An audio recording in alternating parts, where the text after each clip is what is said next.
Hello and welcome to Boring Dad Gaming, where today we're going to be taking a look at the demo for an upcoming game.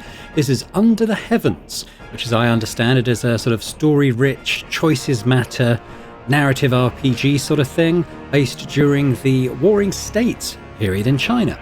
I haven't played it before, but the developer sent me a, code to the demo. It's publicly available, you can play it yourself, but sent me a code to the demo asking if I was willing to check it out. I said, yeah, it looks pretty interesting, let's take a look. Now, a little message popped up at the beginning saying it's intended to be played as a little bit like a roguelike. You can save any time, but it's kind of like, it's not to be save scummed, you know, it's kind of like you're going to fail stuff, but the outcomes are interesting, so just roll with it kind of thing. I haven't played it before. We're going to go dive in and take a look now. Begin. The 7 states at war. Borders don't exist anymore. Not really. Just blood-soaked ground that changes hands every season. Few people know the name of the court they now belong to, and fewer care. River valleys, mountain passes, land men die for without ever knowing why. Armies cross the plains, and the plains stop yielding grain. Rivers run slow with what washes down from the upstream camps. Ugh. Every year some new general's name spreads like wildfire. He'll end the war, they say. He'll unify the realm. But every year the earth swallows him whole. The scribes keep writing. They're paid to. The histories they produce will be read by men who were not there, and those men will argue about which king was the first to cross which line. Every triumph here only shapes the next ruin.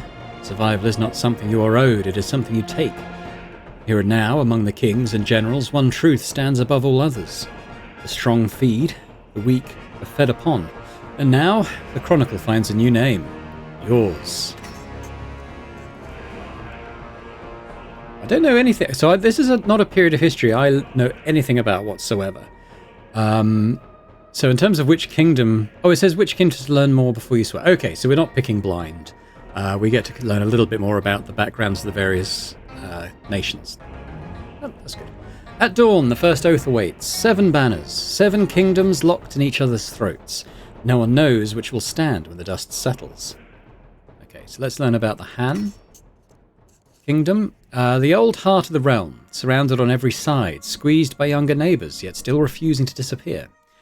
Just hovering over these to see if any little tooltip comes up. Tendencies, compassion, probably fairly self-explanatory, and formation, which I don't know.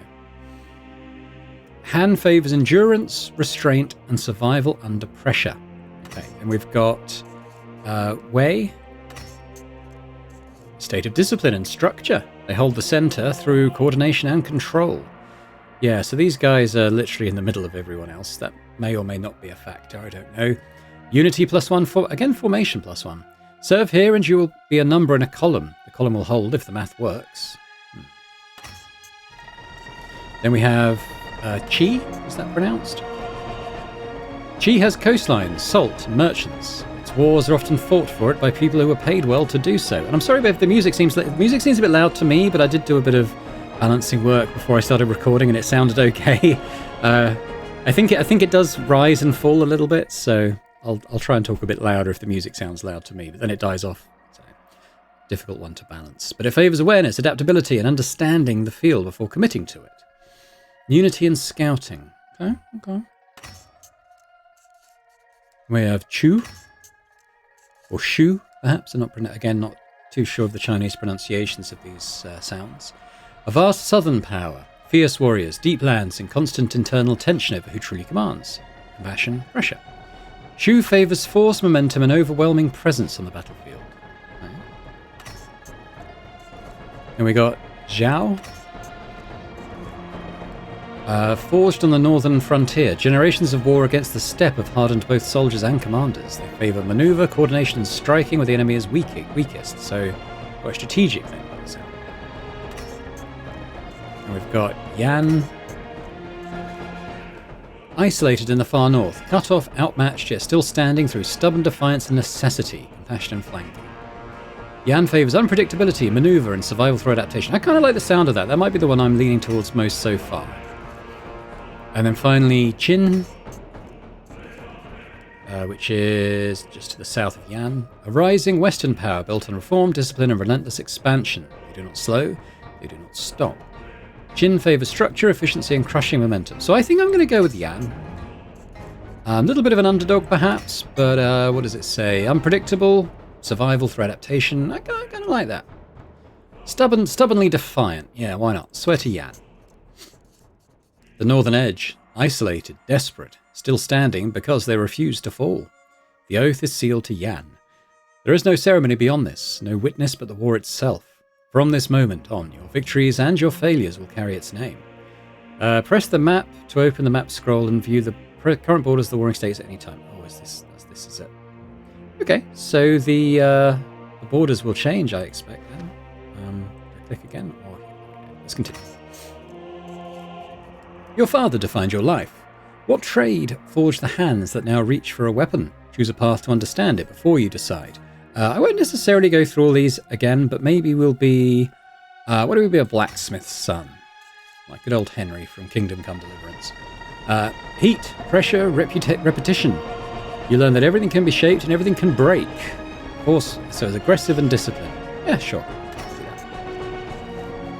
Your father worked iron until his hands couldn't close. You grew up in the forge, learning to read metal, judge weight, and understand that everything breaks under enough pressure. He died coughing blood from years of breathing smoke. You remember what he taught you. Strike hard, strike true. Don't hesitate. Your story begins in the traces left by a blacksmith, shaped by honed strength and a feel for weight and force. There is no changing where you came from, only what you make of it now. Steel defines fate. Most soldiers are handed a spear and told to hold the line. That is how armies survive. But before this, you held something else. It wasn't long enough to master it, just enough to know how it answers your hand. Every weapon serves the same purpose. Each leaves its mark in a different way. Choose a weapon.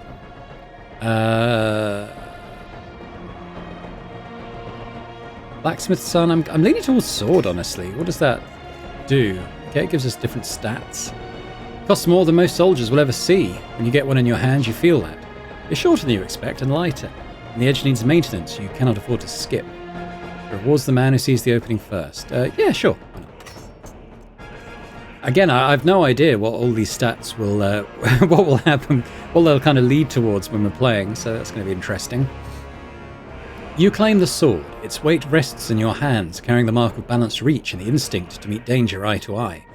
From this moment on, your hands will learn its language, and it will learn yours. We're going to be boring soldier. Your oath is sealed. The chronicle awaits, boring soldier. Military High Command of Yan. 7 banners. Each one carries the weight of command. The first banner belongs to the Supreme Commander, Lady Ying, the Iron Regent. A force carved from the spine of Yan, tempered in wars that broke entire kingdoms. When Lady Yan speaks, courts fall silent. When Lady... Sorry, I said Yang, didn't I? When Lady Ying moves, borders shift. I'm going to get confused between Yin and Yang. Veterans who survive 30 battles will tell you the same thing. The Supreme Commander doesn't fight wars. The Supreme Commander reshapes the world. Beside this colossus stand the great generals, figures whose shadows alone have broken sieges and emptied walls. We have Sun Bin, the human butcher. If I hover this... Ah, there we go. We got a little breakdown of him. Does it stay up? It does. Okay, so this is... Yeah, Great General Sun Bin, the human butcher. His name is spoken with dread even among allies who benefit from his victories. He commands entire theatres through a doctrine of total annihilation, erasing enemy armies so completely they can never reform or retaliate. Where other generals seek territory or submission, Sun Bin eliminates future threats entirely, leaving mercy only delays the next war, and history has yet to prove him wrong.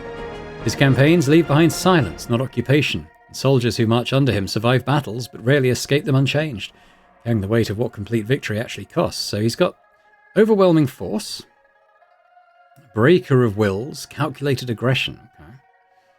Interesting. Well, we kind of got the idea of him, didn't we, already? So we've got Jin Wan, the young tiger. Again, he's got overwhelming force, which the other dude had. Ghostblade strikes from unexpected vectors. Vanguard hunter.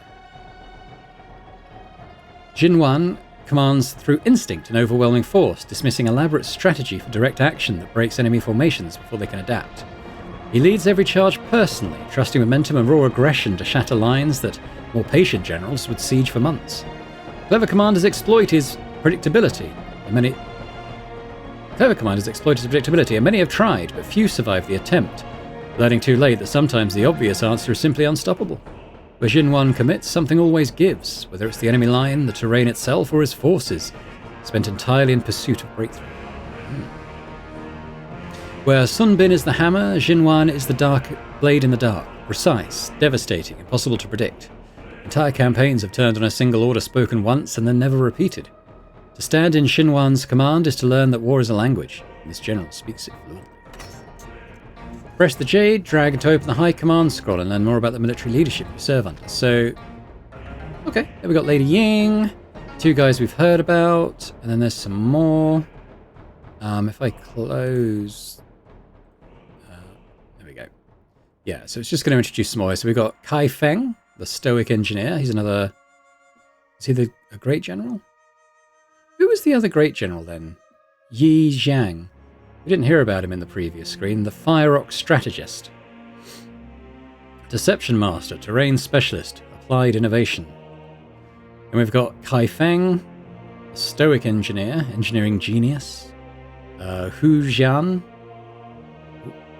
the Rising Fang, killed a bear with his bare hands. We have General Zhang Hong, the Iron Widow. Battlefield Charisma. We have General Qin Rong. His chin looks alright. The Hammer of the North. Okay, so these are our military leaders. These are the officers who transform orders into victory. Yeah, did I miss something on the previous screen? I just want to go back. So there's obviously that guy we didn't even hear about. Oh, hang on. I missed one. Yeah. These are the officers who transform orders into victory, who hold formations when everything screams to break and run. Their names appear in battlefield reports stained with blood and mud. Soldiers pray to reach their standards. Enemies pray to avoid them. These are the titans under whose banners you will march. Their names are legend. Yours is still unwritten. Forward. The morning drums rise like thunder rolling across distant hills.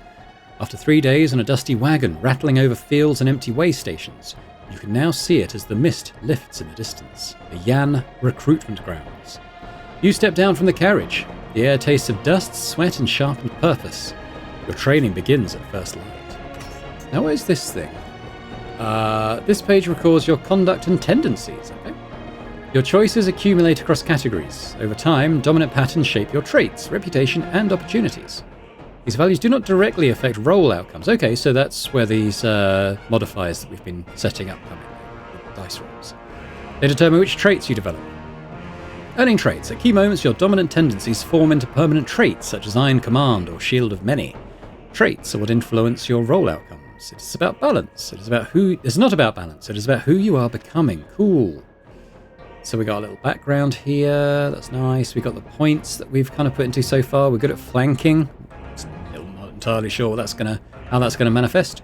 Anywho, the camp takes you in. Training yards stretch across the flat ground, crowded with recruits staggering beneath weighted poles, while instructors shout for tighter ranks. Spears crash into wooden frames, mud cakes the legs of those too slow to rise, bodies hitting the ground again and again until the lesson is learned. Nearby, a pair of veterans drag a collapsed recruit to the side without a word, leaving him in the shade to recover or to reconsider his future. You walk past the kitchen area where fires are burning from dawn till dusk. Smoke clings to everything in its path. Beyond them lie the lodgings, cramped spaces filled with the restless breathing of men and women who fear tomorrow more than yesterday. You understand the reality clearly now. This place is not built to welcome you. It is meant to strip away anything you may have been unsure about. For the first time since leaving home, a thought cracks through. Have you stepped onto the right path? What's up here as well? I won't click on that just yet. We'll probably get introduced to what that is. Day 1 Arrival. The muster horns sound before the sun has fully risen, a low, violent note that rolls through the dormitory and drags every man to his feet. Recruits stumble into the hallways, rushing to grab their gear and get ready. They run to the training yards, bumping each other in tight spaces. One recruit almost gets trampled and finds himself quickly regaining his footing. The others don't even look back. They are already moving forward, following the sound of the horns and the crowd. You do not know what the protocol is, so you follow the only rule that seems clear. Move when everyone else moves. Cold air meets you outside. The yard is already filling with bodies trying to arrange themselves into something resembling order. You take a place in a loose line beside 4 strangers. No one looks certain. Hands adjust grips. Feet shift restlessly in the dirt. A few older soldiers move through the ranks, correcting posture with quiet efficiency. Then the murmurs begin to fade. Here we go, little pop-up. Choices shape who you become. Your future and your units responds not to single decisions, but to patterns. I think it's kind of cool. Let's going to see how that kind of comes about. 100-man Captain Liang. So who again is this? This is... Oh, okay. This isn't one we were introduced to before, I don't think. So he's not a general. Yeah, okay. Stands at the edge of the yard. His face gives nothing away. He offers no greeting, no explanation. He simply calls out, "Lines of 5, forward march." Everyone starts moving forward as a group. You step forward with the others, but your line immediately begins to drift. The man to your left walks too wide, the one ahead shortens his stride. Someone in the rear nearly collides into you. Across the yard, the veterans move with clean precision, their spacing exact, their rhythm unbroken. Your section lags behind. How do you move?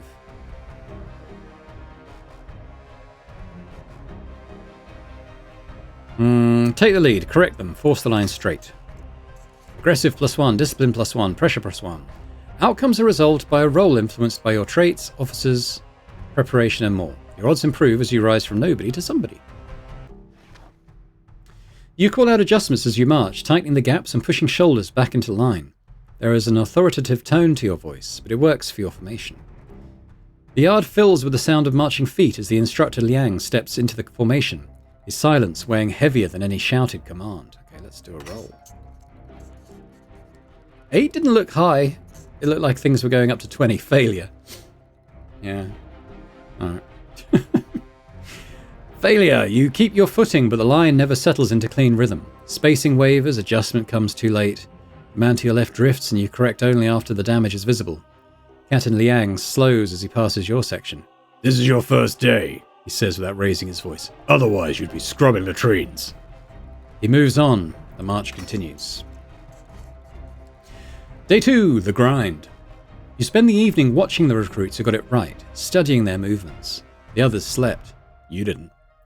Before the sun clears the horizon, the yard is already alive. Training posts ring as recruits strike scarred wood with blunted weapons, the sound echoing from countless blows before them. Rows of weighted dummies stand rigid in the dirt. Recruits flood into position as instructors move through the lines, wooden rods ready to correct a lazy stance. Each strike must land clean. One mistake and you will feel pain. Press the red seal to open the Chronicle scroll and review how your actions are being recorded. Okay, well, we already took a look at this, but we can see how things have changed. So we gained 1, didn't we, with the choice that we made. We failed the roll, but we still increased some of our stats there, which is kind of cool. The air shakes with impact, spears thud, swords slam. The ground vibrates beneath bodies still learning how to move as extensions of steel. Sweat drips into the dust. Arms fail, grips slip. No one is allowed to stop. The drill demands endurance and will. Your turn comes. At first, the blunted weapon feels heavier than it probably should. How do you face the drill? Watch the best and learn. Cunning, compassion, and scouting. You study the strongest recruits, their stance, their timing, where their weight is positioned when shifting. You improve your technique by watching others quietly, making adjustments quicker than the instructor will ever realize.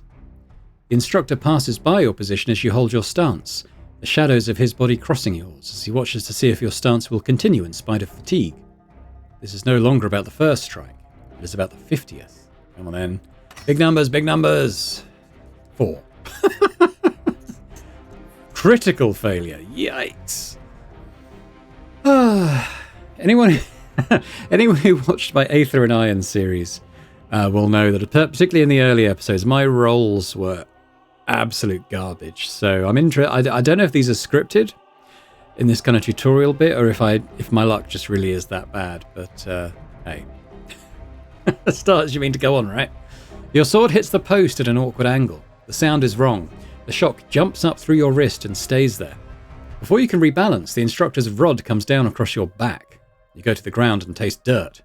His voice cuts like a blade. Again, and this time don't embarrass yourself. Do we roll again? Early in the morning, you don't wake to the horn. You wake to violence. The barracks doors slam open, lantern lights cutting through the dark. Up! Inspection! 2 minutes! No one fully understands the command, but everybody moves. Hands fumble, blankets twist. Sleep hasn't left your body yet, but time already has. Across from you, a recruit is failing. His blanket won't fold right. He keeps restarting, making it worse each time. The instructor is moving down the row. You only have seconds. What do?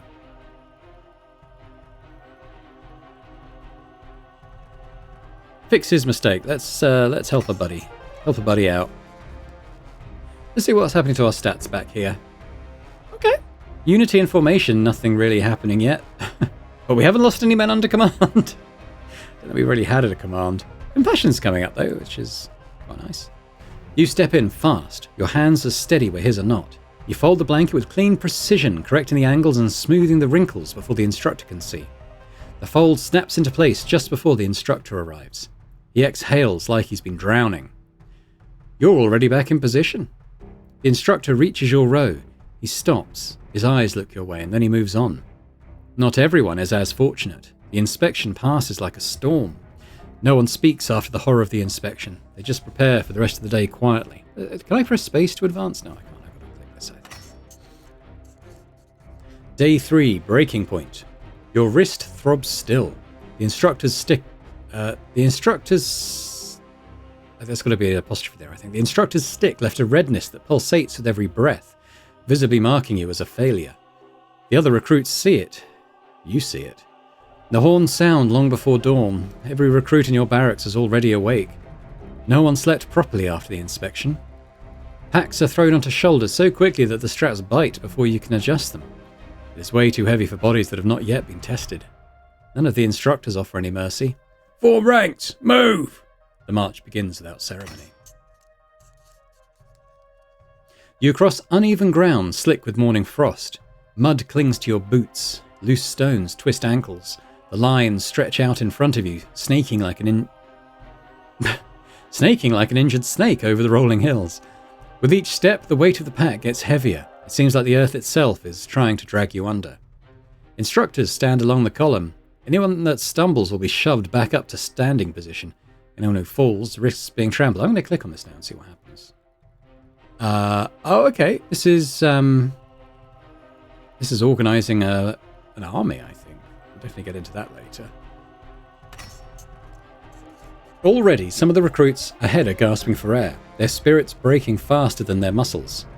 Time blurs together as hours turn into an endless grind. Your throat burns, your legs shake, and your sweat chills your spine. The pack on your shoulders is eating away at you. You've no idea what your final destination might look like. All you see is the seemingly endless road and one harsh reality. The army does not slow down for the weak. How do you endure?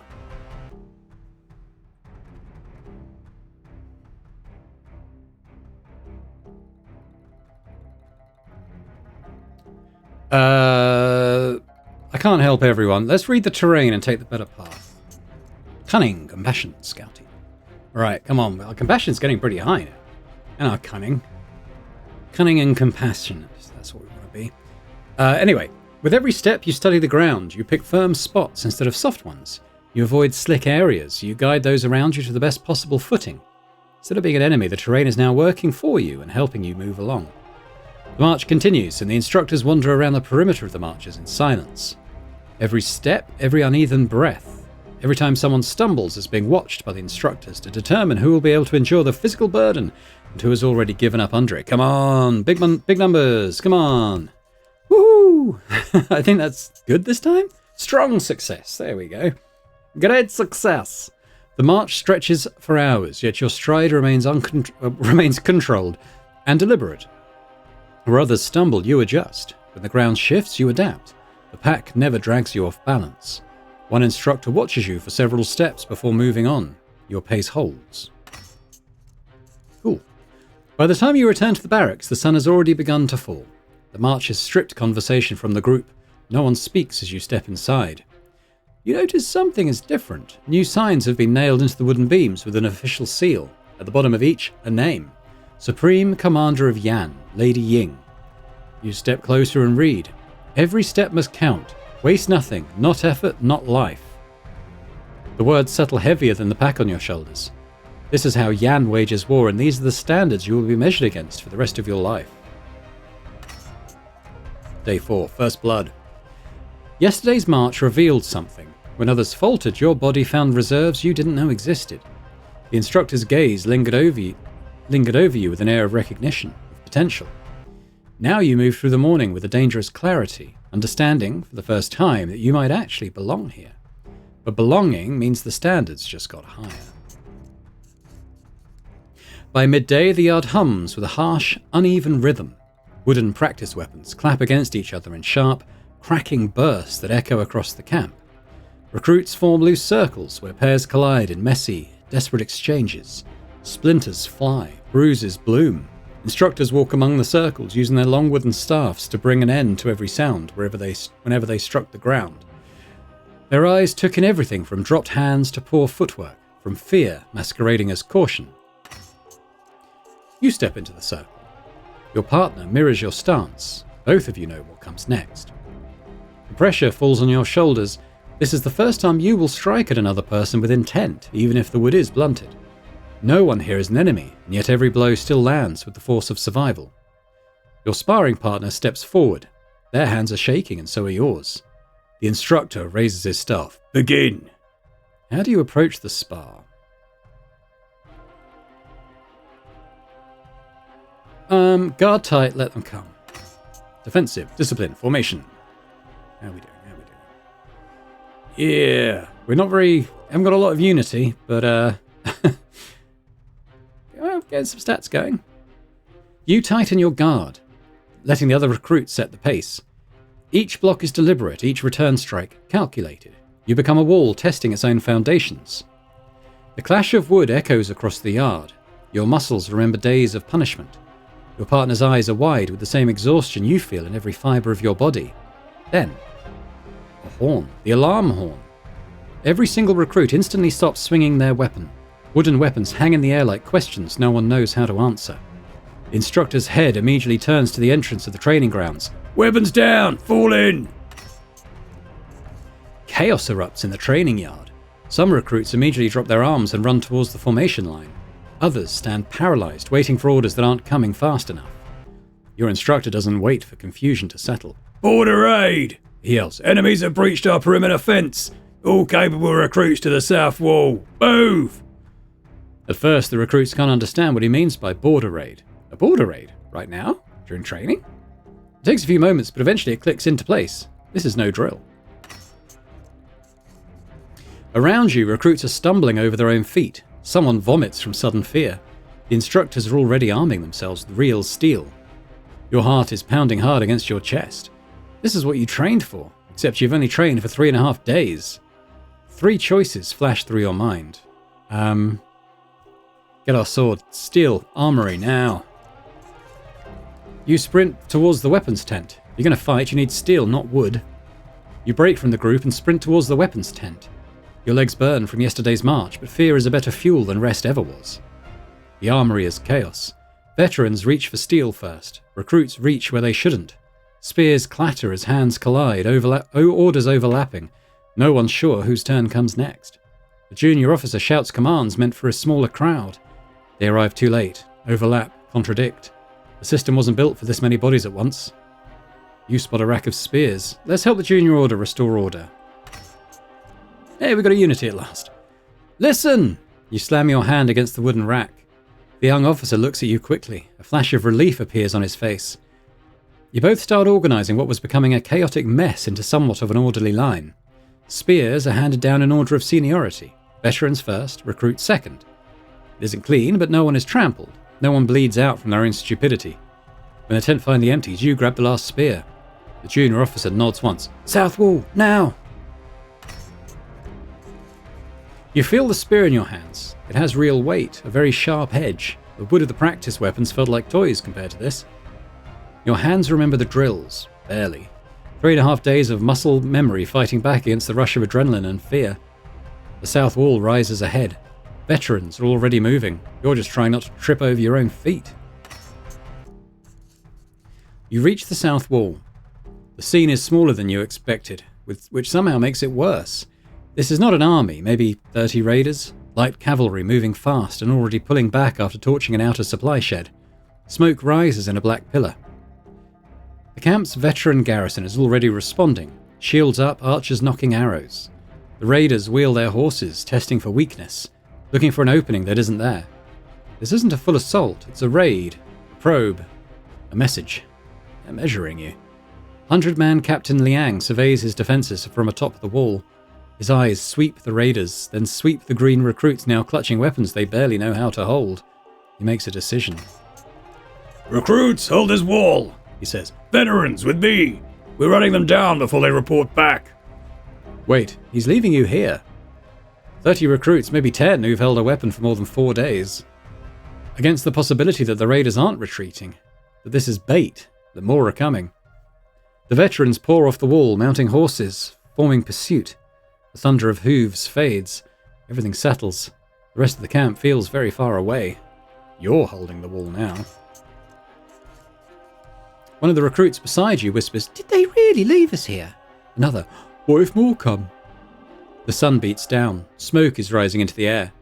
The wall is yours, and no one is coming to save you if it goes wrong.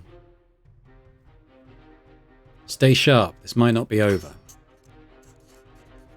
You scan the tree line, the smoke, the angles of approach. Your awareness spreads through the group. They start watching like you're watching. The line becomes a sensor network, 10 pairs of eyes instead of 10 isolated soldiers. 2 hours. 2 hours of staring at an empty field while your hands sweat on a spear you prayed you wouldn't have to use. 2 hours of every shadow looking like a rider. 2 hours of recruits asking if the veterans are coming back. They do come back, all of them, with blood, but alive. The raiders are gone, scattered or dead. Captain Liang rides past the wall, sees 30 recruits still standing where he left them. He nods ever so slightly, but you feel it.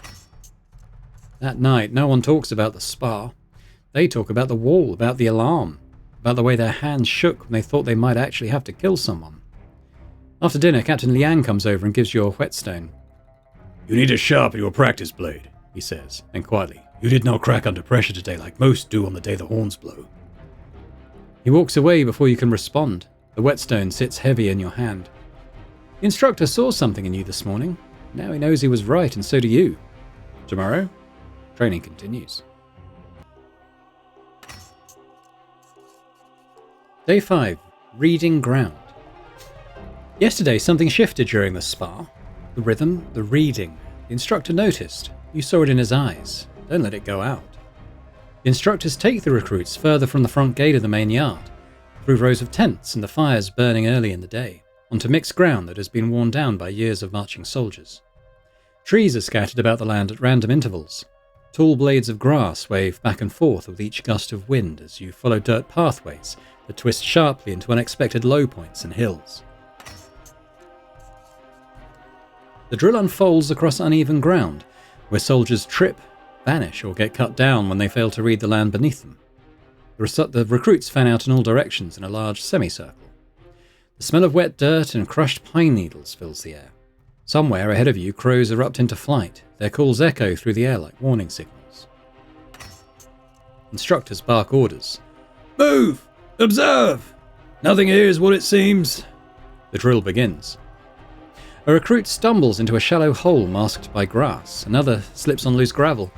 Farther ahead, a pair weave between trees and vanish briefly over a hidden ridge. The ground is a trap for the careless. Your own lane stretches into shadows and sunlight, a shifting pattern of hazards waiting to catch you off guard. How do you navigate the terrain? Let's take the lead, guide the others, call out hazards. You call out dangers as you see them, steadying one recruit as they nearly twist an ankle. The line holds because someone chooses to pay attention for everyone. The instructors watch from higher ground, arms folded, their gaze sweeping across the shifting field. Every stumble is marked, every clean adjustment is noted. The land shows you how careless you are, much quicker than any enemy. Come on. Yeah, that's okay. Right, that's okay. Success with cost. Okay. Qualified success. You read most of the hazards correctly, adjusting your footing and pace as the ground shifts beneath you. Still, A hidden root catches your knee and a stone tears your palm when you steady yourself, but you stay upright. Let's have a little look at our stats. How are they coming along? Yeah, it's kind of taking shape, isn't it? Aggressive, defensive, cunning, yeah. Pressure, do with a bit more in, and unity. I don't know quite, because I did, calling out the things for everyone. I kind of thought that might give us a point in unity, because it's like, teamwork. But maybe it has a meaning I've not fully understood. I'm not sure. Day 6, the eye. Your knee hurts from the twisted landing. Your palms are scraped, but you got through the course. You now know that you can read ground you've never walked before. That has to count. The air in the training yard has an edge to it this morning. Recruits gather in a wide circle while instructors drag crates, wooden barricades, and painted banners into position. The ground becomes a crude version of a battlefield. Choke points, cover, narrow lanes where a man can panic. No one speaks, even the most talkative recruits fall silent. A captain steps forward. His armour is worn. He looks at the recruits without hurry. This is a battlefield. Treat it as such. He signals. The drill begins. Instructors strike shields to mimic enemy charges. Painted arrows whistle in from hidden archers. Recruits scatter, collide, shout warnings or freeze where they stand. The officers watch from the edge, arms folded. No one is issuing orders. The entire test is about who you are when orders vanish and only instinct remains. Ahead of you, a recruit trips near a barricade. To your left, another man is running without knowing where to. Behind you, painted arrows are hitting dirt. A gap opens in the line. What rises in you at this moment?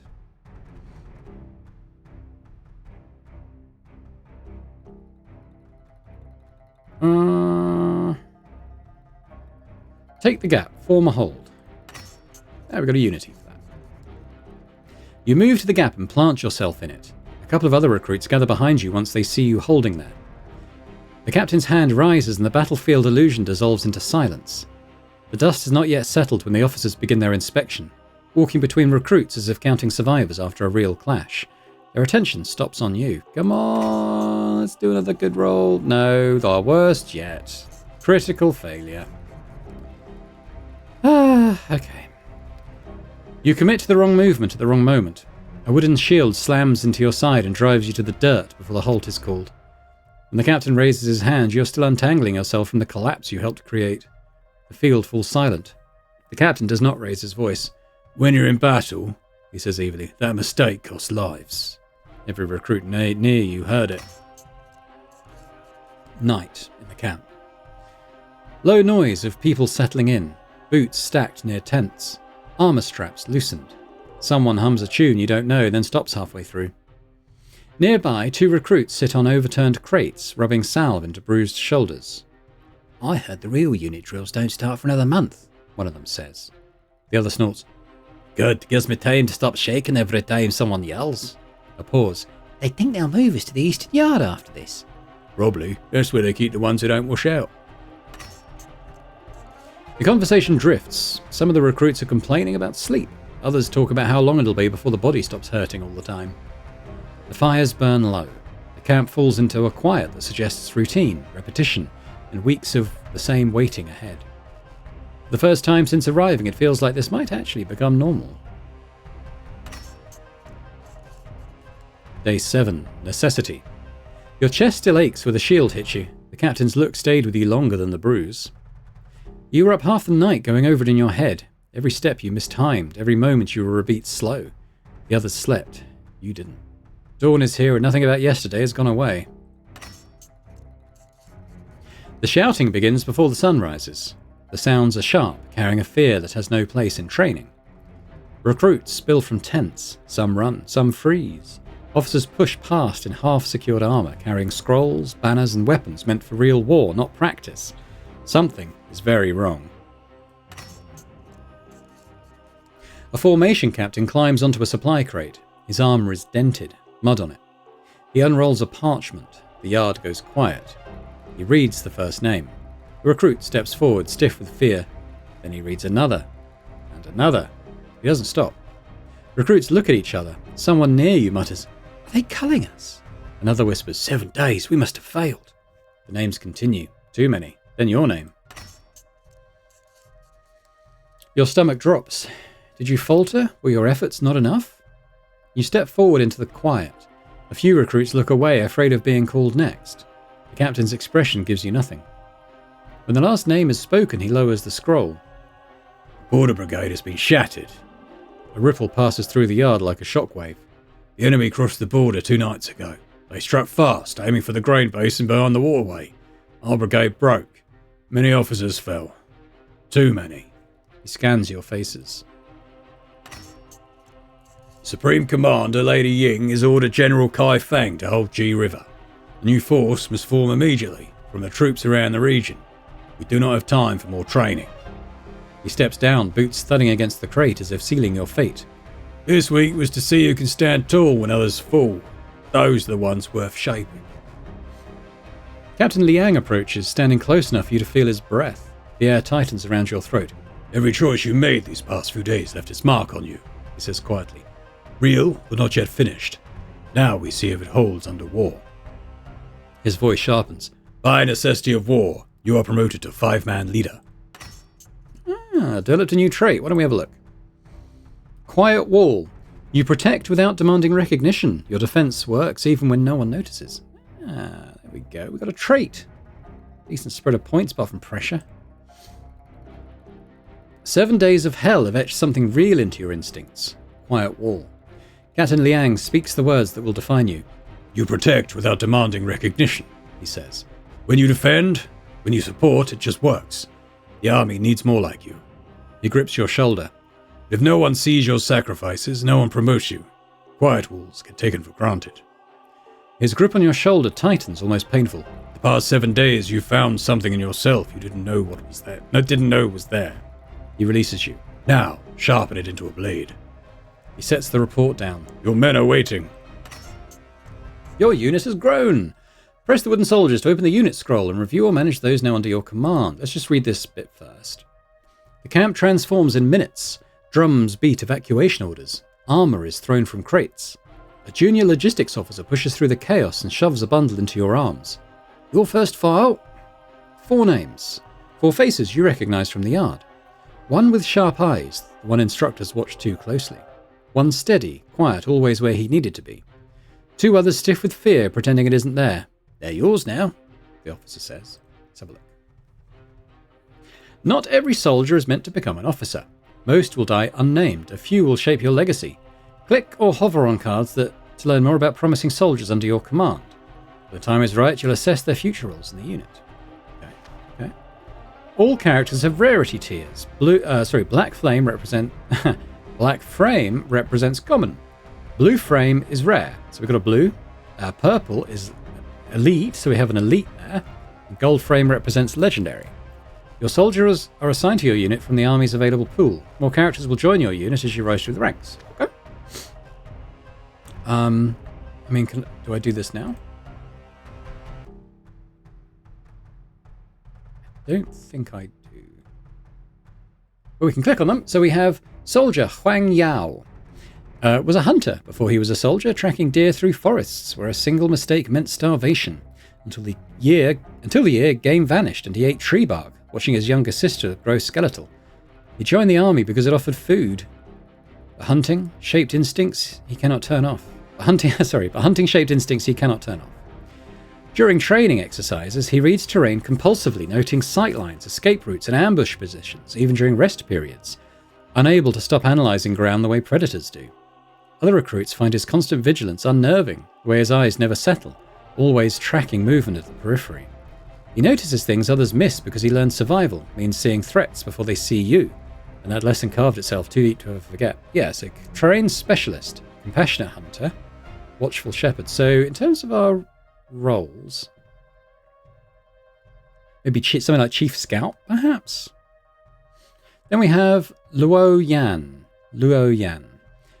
She learned to shoot by hunting birds in marshlands, where targets moved fast and opportunities lasted seconds. She joined the army because archery was the only path that did not require her to marry someone her family chose. During training, instructors watched her put arrows through gaps others couldn't see, holding draws longer than recruits, twice her size. They stopped questioning whether women belonged in combat units. She has not killed a man yet, but her hands do not shake, and everyone who watches her shoot knows it is only a matter of time. Precision shot. Eyes of the battlefield. Lethal composure. I mean...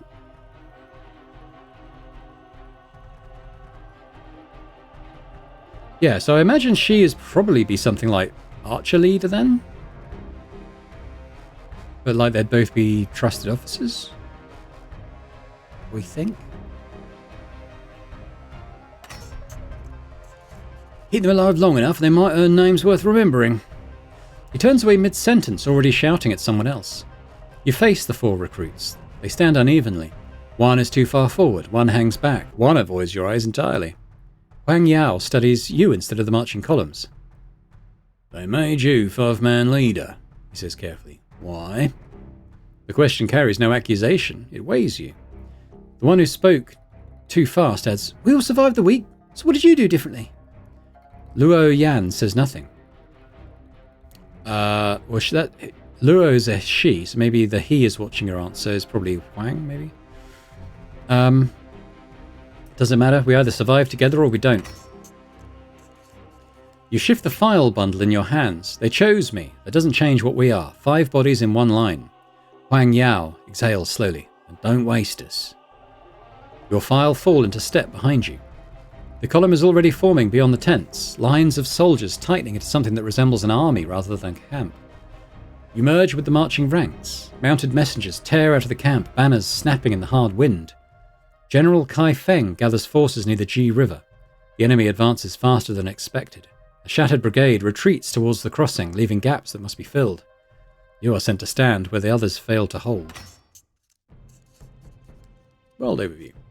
The continent enters another uneasy season. The banners of the 7 states rise and fall in quiet tension, each kingdom watching the next with narrowed eyes. Rumours spread across the northern plains that the Silence from Qin is preparing for action.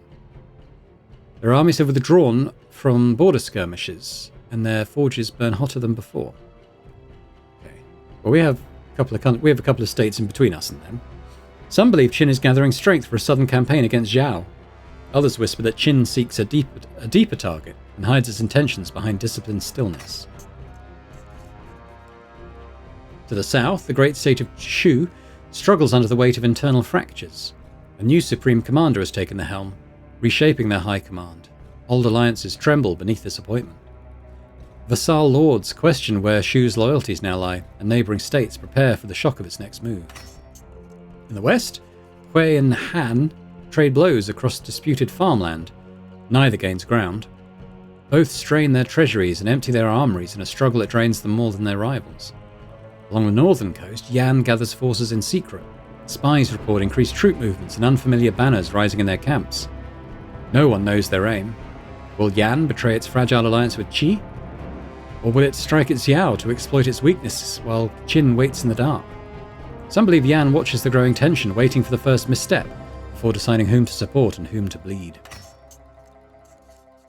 All across the land, border forts brace for storms of steel. Every commander reads the shifting winds with suspicion. The balance of the 7 states rests on rumours carried by frightened messengers and spies who vanish before their reports are confirmed. This is the continent you march upon, a land where decisions made in distant courts can swallow entire armies.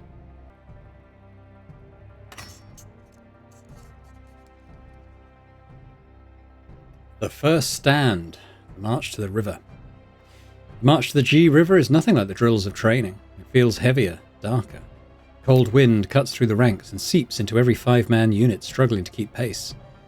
Your recruits walk behind you, whispering questions among themselves. Ahead, veterans stare forward with sunken eyes, already bracing for what waits. Then you see him. General Kai Feng. Now, remind you who Kai Feng is. Oh, the stoic engineer. The man ordered to hold a river with an army assembled in 4 frantic days. He rides slowly along the column, studying faces drawn from every corner of the kingdom. Villages, border forts, unfinished training camps. Faces too young or too raw for a stand like this. Faces that tremble when they believe no one is watching. His jaw tightens at the sight. 30,000 soldiers, too few hardened ones. Too many recruits. Against a host led by General Jin Haoran. So let's look up who that is. The systematist. So which kingdom is he from? Does it just say... I'm not going to read the whole thing, but does it just say here? Yeah, I don't know. General Kai Feng halts near the riverbank, watching engineers dig trenches and plant stakes in the soil still soft from yesterday's rain. The line looks fragile, a thin shell braced against a hammer already in motion. Officers exchange glances that tell the story they can't say out loud. He is undermanned, he is unready, and he has no choice but to stand. And yet, whispers within the command tent carry another truth. General Kai Feng was not sent here because he lacked skill. He was sent here because he had too much. Court rivals have long feared his rise. Every campaign he won pushed him closer to the title of Great General. A title they blocked with quiet hands and polished smiles. Now they have placed him on a front meant to crush him. If he fails, they will call it fate. If he succeeds, the court will have to bow to the miracle they tried to prevent. This river will test more than the army. It will test whether a worthy commander can rise despite those who buried his path. Civilians flee past your column, carrying whatever they can salvage. Smoke twists upward from villages already lost. Scouts ride past with frantic reports. The enemy burns everything behind them. They advance without hesitation. They've reached the basin outskirts. The tension in the camp is visible now. As the sun lowers, messengers rush into the command tent. General Kai Feng dismounts and enters, surrounded by officers delivering dire reports. A horn cuts through the air. "Senior and junior officers, prepare for war council." You hear it and you know what it means. Whatever happens next will not be a drill.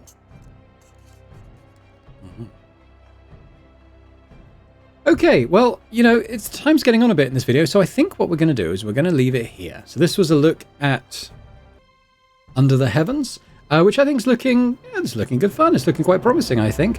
I think the demo is, as I said, available for anyone to try out. It's on the Steam store page. I'll put a link to it in the description. So, if you like the look of this, download it and try it out yourself. Do let me know in the comments if this is a game that you would like me to play a bit more of. Let's have a final look at our stats. How are we coming along here? Not too bad. I would tell you what. I would definitely play more. I think I kind of like the building up of stats and character based on your choices. We've got like a little squad going now. I'm not quite sure how we position people. I don't know. Maybe we're not intended to move them over yet. But yeah, no, I'm looking forward to that. Build our own little squads and stuff. Rise through the ranks. Maybe decide the fate of this this country. I don't think it's the whole of... Is it the whole of China? Maybe it is. I kind of thought maybe it was a section of China. But I guess this is probably the Great Wall of China to the north, no? Then I didn't know it was kind of that shape. I don't know. I would have thought China was a bit bigger than this. But maybe it is. I don't know. But yeah. Let me know your thoughts on the game. Particularly let me know if it's something you want me to play again on the channel once it is fully released. But if you've enjoyed this look at it, if you could hit that like button, that'd be fantastic. And a big thank you as always to our channel members as well for supporting Boring Dad Gaming. Continues to be hugely, hugely appreciated. And if anyone else is interested in checking out memberships and gaining earlier access to my videos, that would be amazing. But I'll just say thanks for watching once more. And, hope to see you elsewhere on Boring Dad Gaming for other games and other playthroughs. Bye for now.